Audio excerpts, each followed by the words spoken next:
Welcome to Factful Fridays.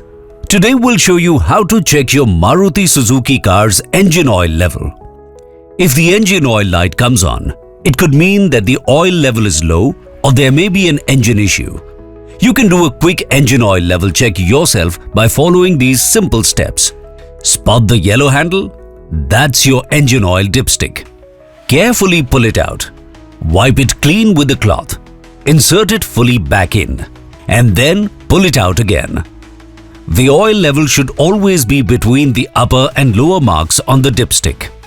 If the oil level is low, or if the warning light stays on even after the oil is within the minimum and maximum range, always visit your nearest Maruti Suzuki authorized dealership.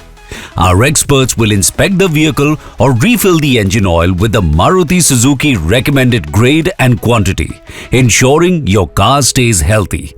Want us to cover a specific topic?